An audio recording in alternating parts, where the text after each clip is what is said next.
Okay, so today we're going to be looking into something that's really blowing up online, and especially even more so today, March 9th, 2025. Right. It seems like everyone's talking about this battle for AI supremacy, Yeah. and we're going to kind of deep dive into the three main players that seem to be duking it out right now: Google, Microsoft, and Amazon. Yeah, absolutely. I think it's really interesting to look at how these companies are not only like developing these models, Right. but also how they're kind of maneuvering behind the scenes to position themselves for, potential dominance in this new world. It really seems like a high-stakes chess game going on right now, and every move is so carefully calculated. It is, yeah. I was reading actually just today on March 9th a bunch of stuff online, and there's just so much buzz about these next generation AI models that are coming out or that are rumored to be coming out, like Yeah. Google's Gemini 2.0, Right. Amazon's Nova, and of course everything that Microsoft is doing with OpenAI. Mm-hmm. I saw some people even saying, yeah, over on Unleash AI and even on TechCrunch's XFeed Yeah. that Right. this could be bigger than the internet, Yeah. like, just completely transformative. Yeah. What do you think about that? I think it's certainly a really exciting time, and all the speculation I think is warranted. Right. I think we are on the cusp of some really, really big changes, but I think it's important to kind of break down like what each of these models, is potentially capable of. Yeah. So for instance, Gemini 2.0, there's rumors that it's this incredibly adaptable AI that can, handle everything from, processing language to actually solving complex problems. Right. And then Nova, Amazon's model, that seems to be more focused on speed and efficiency. Oh, interesting. Potentially that could be really useful for anything that requires like real-time decision making. Okay, so it's not just about like raw power then. No, Like exactly. horses for courses. Yeah, each one. Exactly. Each one will have its own strengths and its own limitations. Is that potentially like a secret weapon then that some of these companies might have? Yeah. It could be.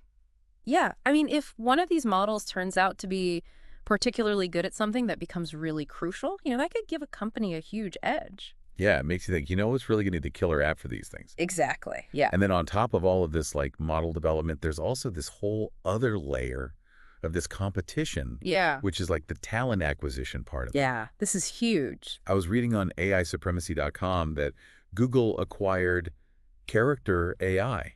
Right. And they're the ones who made those like really realistic and engaging chatbots. Really interesting company. Yeah. Yeah, and then Microsoft went and acquired Inflection, Oh, wow.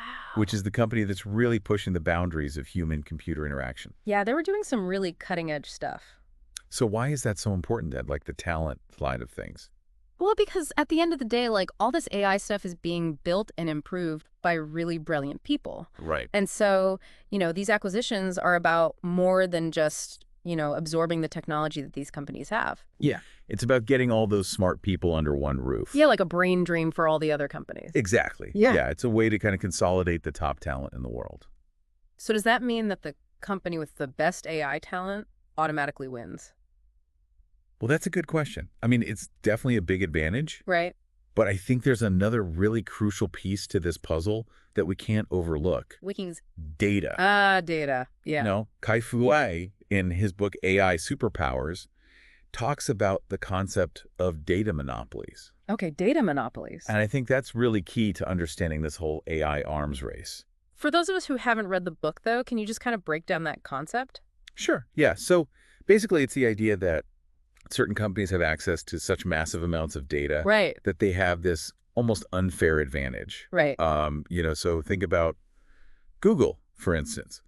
They have access to billions of search queries every single day. Yeah. That gives them an incredible understanding of like human language and behavior. Then you have Microsoft, who, they have insights into how people use software like Windows and Office. Right. And then there's Amazon. They're sitting on this mountain of data from, millions and millions of online shoppers. Oh, yeah. And all this data is basically the fuel that powers AI development.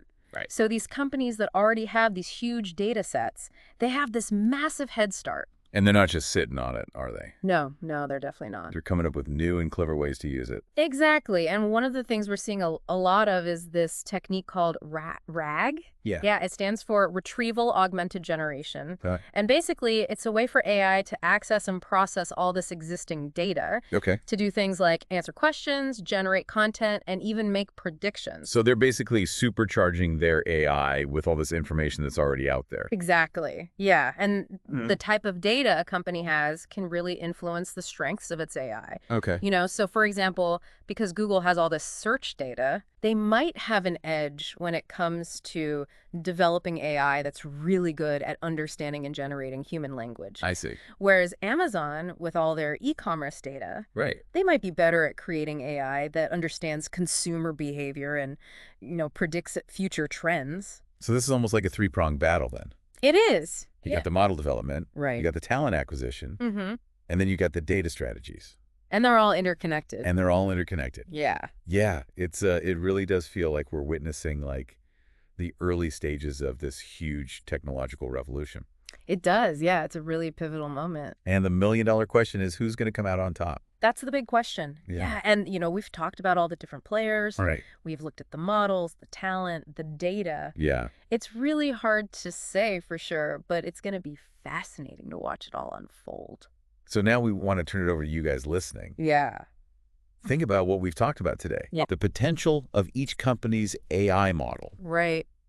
the amazing talent that they've been assembling, Yeah. and all that incredible data that they have access to. Mm-hmm. Who do you think is going to be the one to dominate the AI landscape Yeah. in 2025 and beyond? It's a tough question, but we'd love to hear your thoughts. Yeah, leave us a comment. Let us know who you think is going to win this AI race.